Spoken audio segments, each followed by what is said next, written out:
Welcome to another CEO Wisdom Pod with Jeffrey Gavlinski with us today. He's CEO at Mountain Connect. Went from bankruptcy to successful CEO today. It's going to be fun. We're going to talk about a bunch of topics today. And this pod is prepared, presented to you by podpire.com. That's my company. If you want to start scale, be invited to a podcast like this one, go to podpire.com. We can help you monetize in conventional way. Jeff, welcome to Pod. Tell me a bit more about Mountain Connect, yourself, and your story. Oh, thank you. I'm glad to be here. So Mountain Connect today exists as a broadband development conference. And well, this is my 10th year. So if you go back 11 years ago, I was part of Mountain Connect because I started Colorado's first local technology planning team, which was a regional down in the southwest part of Colorado, a regional effort to boost economic development through improvements in broadband infrastructure. And because I started the first regional local technology planning team, I was asked by the governor's office to form a local technology planning team down there. And I got invited to Mountain Connect, which at the time was using the word conferences, I have to do that loosely because it was really a sort of a one day seminar focused on the impact of the western slope of Colorado on our BTOP grant that we were awarded in 2009. So that BTOP grant was to connect all the school districts with fiber in Colorado, and therefore Mountain Connect was formed as a way to have this conversation about the impact to the western slope. So it had a very narrow audience. So 11 years ago, I asked the guy who was doing this if he would consider expanding it to include the entire state, and then from there move beyond. And he said, well, if you are interested in doing that, you can take it over. So that year, I think there were 80, 90 people. And this year we're looking at about 1,100. So it's grown quite a lot over the last decade. I think part of the reason for the growth is, one, I'm technology agnostic in terms of the technology delivering broadband. There's a big movement across the country for a fiber only discussion, but I think wireless is relevant until it's not. I also press my audience to think ahead. So last year I was the first conference in the Americas to interview a robot in my opening remarks. And I did that for two reasons. One, for shock value. Two, because the robots were used during the conference after the opening remarks and they had to touch the cloud. So it's made for a good use case study. I was the first to introduce blockchain to Telecom, the first to introduce telehealth innovation. So there are a lot of firsts. I'm always looking to broaden the, I hate to use this word, but spectrum.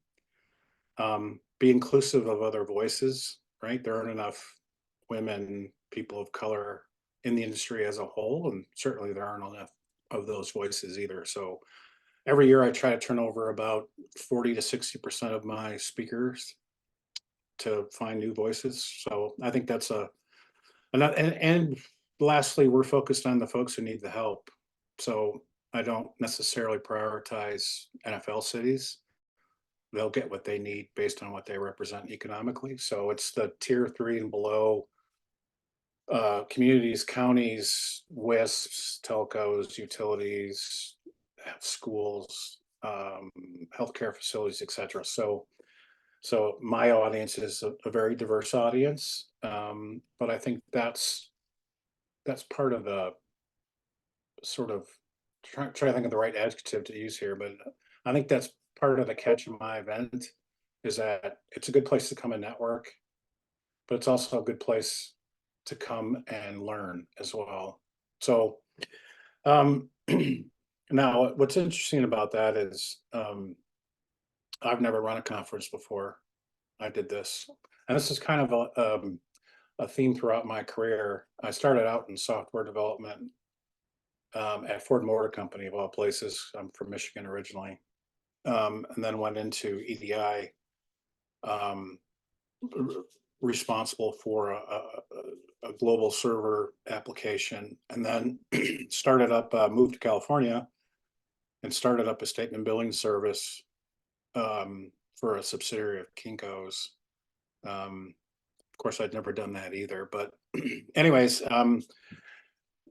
I suppose for your audience, getting onto the bankruptcy portion. While I was at the company where I was running a statement billing organization, I got connected by a consulting firm for a 6-month opportunity. I really couldn't say no to because of the money. So I did that. I ended up staying almost 6 years as a W-2 consultant um, because obviously I was adding value. And then my wife was pregnant with my daughter, and our doctor, she was going to have some last trimester issues. My doctor said either you bring a nanny in or you move close to family. So we chose to relocate to Arizona, where my in-laws lived. And the last 12 months of working at that company, I was told either you come on as a full-time employee or you don't.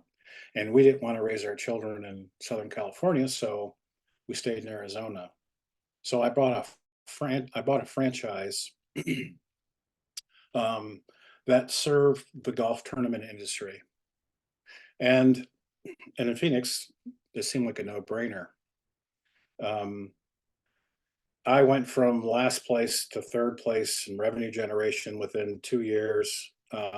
So I was doing a lot of the right things, but I was also still investing a lot of my own capital into the business. And if you fast forward, this was in 2003. If you fast forward to 2008, I was still investing my own capital in the business and I wasn't making any money. And I couldn't figure out, after all the success I had, what was I doing wrong? Well, as it turns out, I was doing a lot wrong, but to complicate matters worse, the franchisor franchised 9 months from concept and didn't disclose that.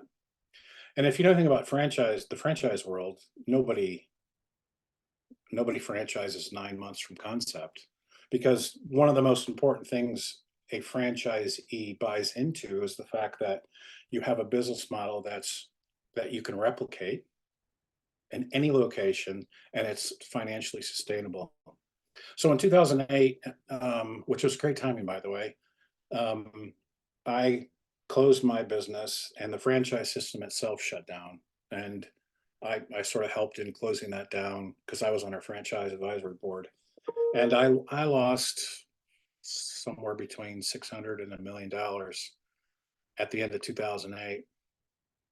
And so I had to reinvent myself in a very difficult time because I couldn't go back to the technology industry at the end of 2008 into 2009. There were no jobs.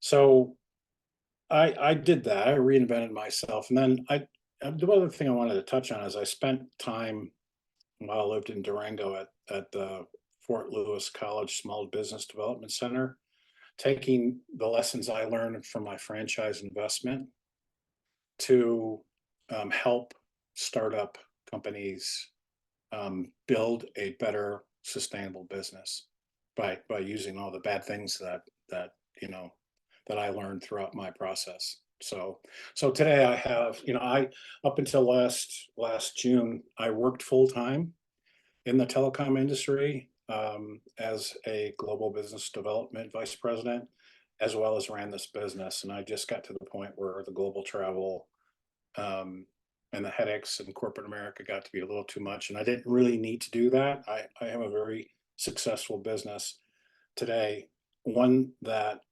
has operated on cash for 10 years, has no debt. So I'm very fortunate there. Right, and you started buying out the golf business. Tell us about that one. So I started out in technology, and when I was in Arizona, I bought a golf franchise, and that franchise was set up to help nonprofits mostly. I did some corporate events, but mostly nonprofits run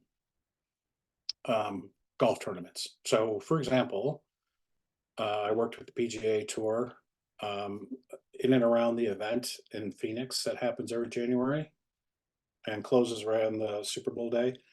All the pro-ams that happen that happened before the golf tournament starts. I worked on those. I used to help facilitate an event for former Vice President Dan Quayle and Hale Irwin called the Christmas Classic. So a lot of assistance around helping nonprofits build a successful golf tournament, which would obviously include the giving part of it as well. So we supplied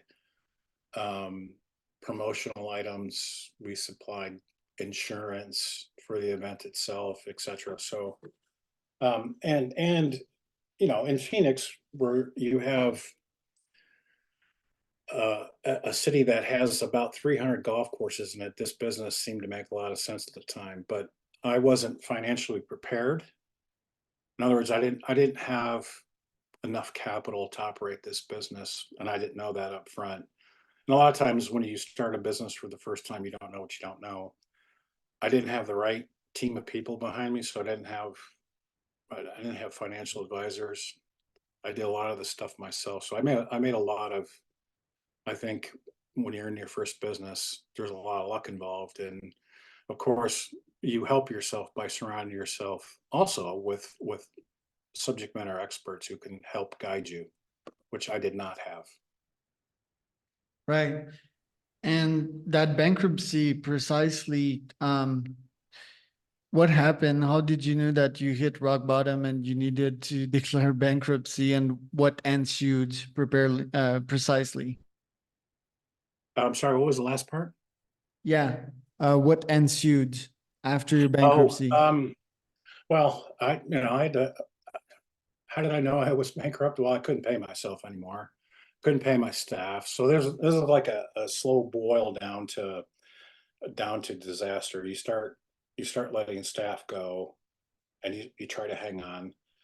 You you start cutting corners in terms of paying bills. I had a lot of debt associated to the business because had to take on a lot of debt, external debt, especially as my own personal capital started to run low. Um, and there was just a tipping point where I said, "This isn't enough's enough." And then I consulted with a law firm in at the time, my CPA. And by the way, prior to that, probably the year prior to that, I had brought in a consultant and paid a lot of money for a service where the gentleman told me that my business had no business being franchised.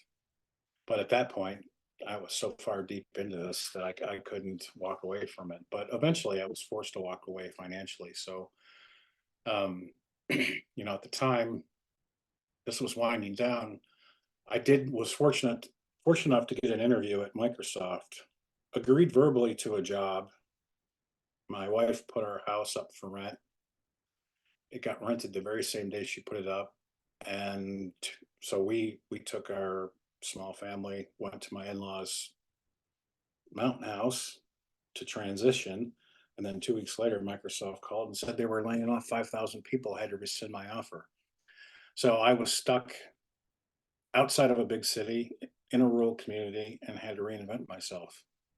It was very difficult. Where did you go from there? So I because my golf franchise business was selling promotional products, there was a small company in this mountain town where I was living in Arizona, up in the Northeast, who sold promotional items. And one of the ideas I came up with was selling these type of things and printing to the tribes in the Four Corners area of the country. So I started a business from from the ground up, or from scratch, and started selling to tribes.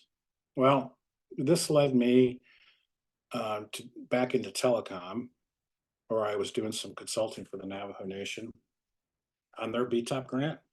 And then we moved up to the Four Corners area in Durango. And then eventually I started the local technology planning team.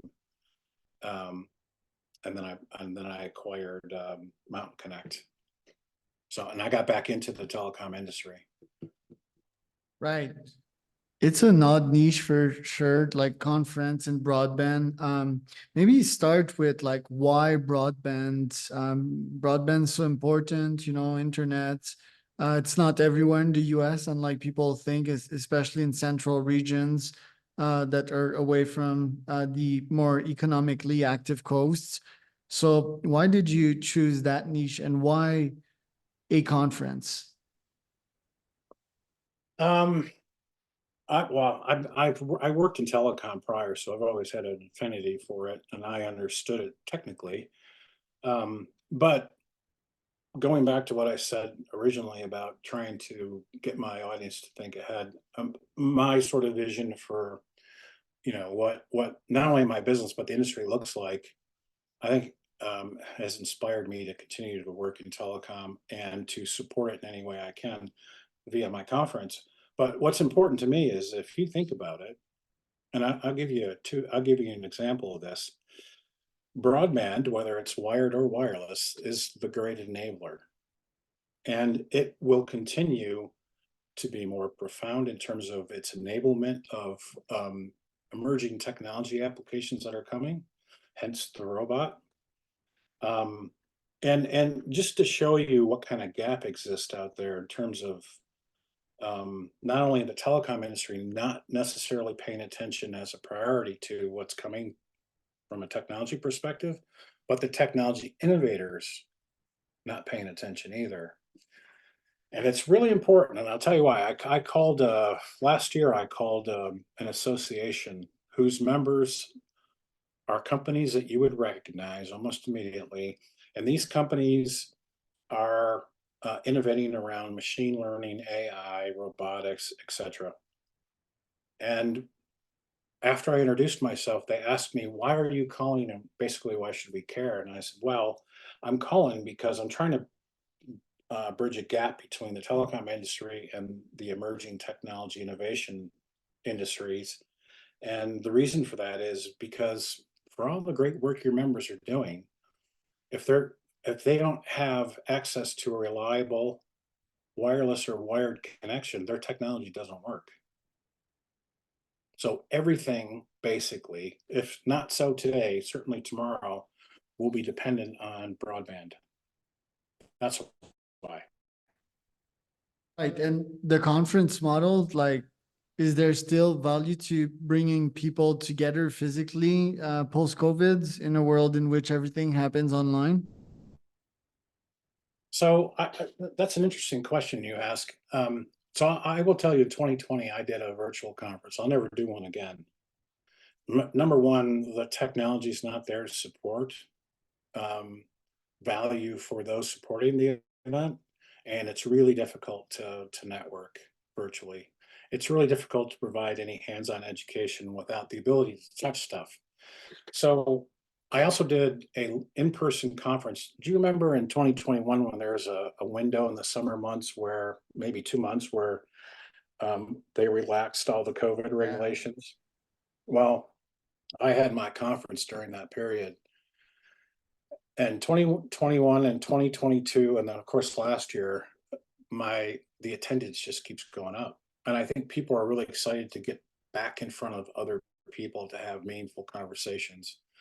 As cheesy as that might sound, but I do think there's a huge amount of value um, with person to person, face to face interaction. Yeah, especially post-COVID when people have been isolated for so long, and if you play your cards right during these conferences, you can book your calendar full of meetings, meet interesting partners, and so forth. If the speaker lineup is of high quality, you can get top information as well, which you can monetize if you implement on it. What's the main problem you face organizing these events? Because I've tried organizing events, my own wedding included, and it's always hard. It's always stressful. It's always last minute and urgencies and fires burning left and right. So, what challenges do you often face? Well, so I would say that after doing this for 10 years, that you believe it or not, some things take care of themselves, right? Just because I've been doing it for 10 years. So I don't have to press really hard on the support end of things. I'm always looking for new companies, but you'd be surprised how how many new companies approach me year over year. So the biggest challenge is what I mentioned earlier, which is turning over my speakers and always looking for new voices. That is very difficult. So the problem with industry trade shows, you see the same sort of cabal of people going from one show to the next show, and they're always on the agenda. But if you really boil it down to its base value, they're not really adding anything of value, conference over conference. So the biggest challenge is finding new voices that have something relevant to impart on an audience who's hungry for the information they're imparting, right? And so you have to balance what's relevant today versus what you think will be relevant 3 to 5 years from now. And that's probably my biggest challenge. And then I'm always challenging myself with trying to improve customer touch points. Like, how can we, and I know this is going to sound kind of cheesy for me to say this, but I think the event business is all about creating memories for people. And if you can figure out a way to create a memory, whether a small one or a very large one, then I think you've accomplished something. But how do you go about doing that year over year? That's the challenge. How does one do that? Is like implementing new ideas, taking feedback from the last conferences, and I don't know, going to other conferences for ideas, or how do you keep on scaling up greatness? So I do go to other events. I'm still, like next month, I'm gone basically the whole month. I'm speaking at 3 conferences, and I'm going to Barcelona for Mobile World Congress. So I do try to pay attention to what other event facilitators are doing. And as you might guess, I know most of them anyways, because we're all in the same industry. But I like to take the best of what they're doing and see how I could put my own sort of touch on it. And then there's things that I see that I would not repeat that I make note of as well, because I don't want to repeat someone else's mistakes. So, and then, how do you can't talk about technology unless you're willing to use technology. So how do I continue to integrate technology where it's appropriate in my own event? So, and it's small things like dressing up your stage, changing the look and feel of that, the lighting, the way that people are greeted, how all that is facilitated. It's not too complicated, but it's not too simplistic as well. And the marketing part, how do you get top speakers to subscribe, and how do you get attendees to actually buy tickets? So there's 2 questions there. The first question is about with regards to speakers, that as I mentioned earlier is one of my bigger challenges. So I spend a lot of time. I do a lot of industry-based research, so I'm always researching blog posts, newsletters, etc., looking for new voices, and trying to dig beneath the surface, because there are people that we don't always run into who are regional voices but are really good at what they do. So trying to find those people as well. And then I think, the agenda, the folks who are supporting the event, lends itself to people, excuse me, having interest in the event. Now, as you might guess, I've got a very vast database of potential attendees. So we're constantly, as soon as the show opens, like we opened it at the beginning of this month, every week we're sending out updates.